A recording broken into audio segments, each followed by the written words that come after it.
আসসালামু আলাইকুম প্রিয় কুয়েত প্রবাসী ভাই বোন, যারা এই ভিডিওটি কুয়েতের ভেতর থেকে দেখছেন, যারা বাংলাদেশে অবস্থান করছেন। এই সিদ্ধান্তটি এর আগেই নেওয়া হয়েছিল। এই বিষয়টি অনেকের মধ্যেই একটি কনফিউশন তৈরি করেছিল। আদৌ কি 4 মাস, 3 মাস, 6 মাস কিভাবে এটি কাজ করছে? কারণ একজন প্রবাসী তো আর প্রতি 3 মাস পর, প্রতি 6 মাস পর দেশে যান না এবং আসেন না। যেহেতু অফিসিয়ালি ঘোষণা করে ফেলেছে, তার মানে এখন আর এই বিষয় নিয়ে কোনো কনফিউশন, কোনো অভিযোগ নেই। সরকারের সিদ্ধান্ত অনুযায়ী গৃহকর্মী, যেটা খাদেম বিষাদারে 20 নম্বর আর্টিকেল, প্রবাসীরা দেশে গেলে 4 মাসের বেশি থাকতে পারবেন না, যেটি অফিসিয়াল ঘোষণা। তবে এটার সাথে একটি সুযোগ রয়েছে বা একটি লিঙ্কও যুক্ত করে দেওয়া হয়েছে। বিষয়টা কি আমি ক্লিয়ার করছি।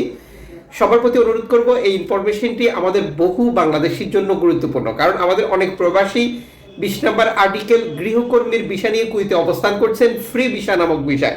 অনেকেই জানেনই না কফিল কোথায়, স্পন্সর কোথায়, মক্তব কোথায়।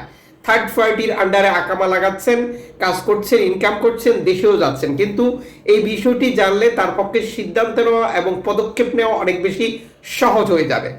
আজ 23 ডিসেম্বর 2025, আজ থেকে কুয়েতের নীতি নির্ধারকদের অফিসিয়াল ঘোষণা। আগের যে আইন ছিল বা একটা ধারা ছিল, সেটি পরিবর্তন করে ঘোষণা করা হয়েছে। এর সাথে যুক্ত আরো অনেকগুলো বিষয়, আমরা সেগুলো পর্যায়ক্রমে আপনাদের সাথে শেয়ার করব।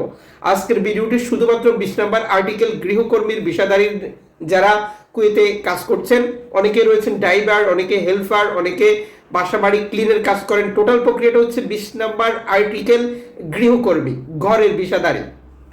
আপনি দেশে গেলে 4 মাস থাকতে পারবেন। এর বেশি থাকতে হলে আপনার কফিলকে, আপনার স্পন্সরকে, আপনি যদি মক্তবের আন্ডারে থাকেন, তাকে অবশ্যই সরকারের অনুমতি নিতে হবে। যদিও এই প্রক্রিয়াটি, এই প্রসেসিং ব্যবস্থাটি অনেক হার্ড বা অনেক কঠিন। অনেক নাগরিক এই সুযোগ দেওয়ার জন্য সরকারের কাছে আবেদন করবে না। যদি কোনো কুয়েতি নাগরিক বা মক্তব বা কোনো স্পন্সর আবেদন করে, তাহলে তো বেটার। আর না হয় এটার খুব একটা সুযোগ পাওয়ার সম্ভাবনা নেই। তাহলে বিষয়টি কি দাঁড়ালো? 4 মাসের বেশি কেউ থাকতে পারবেন না। 23 ডিসেম্বর 2025 তারিখ থেকে এটি ভেরিফাইড ঘোষণা অনুযায়ী, যদিও দীর্ঘদিন থেকে এটি কার্যকর রয়েছে। এখন পজিটিভ দিক কোনটা? 23 ডিসেম্বর 2025 তারিখের আগে যারা দেশে গেছেন, ছুটিতে গেছেন, সফরে গেছেন, তাদের জন্য এই আইন কার্যকর নয়।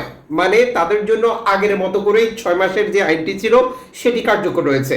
অবশ্যই আজ থেকে যারা যাবেন বা আগামীকাল থেকে যারা যাবেন, তাদের জন্যই মূলত এই 4 মাসের বাধ্যবাধকতা। আশাবাদী আর কোনো জিজ্ঞাসা থাকবে না আপনাদের 20 নম্বর আর্টিকেল গৃহকর্মীদের। এরপরেও যদি জিজ্ঞাসা থাকে, কমেন্টস করুন এবং এই তথ্যটি শেয়ার করে দিন। ফেসবুক পেজটি, ইউটিউব চ্যানেলটি সাবস্ক্রাইব করুন, ফেসবুক পেজটি ফলো করুন আমাদের নিত্য নতুন আপডেট ইনফরমেশন প্রতিদিন দেখার জন্য।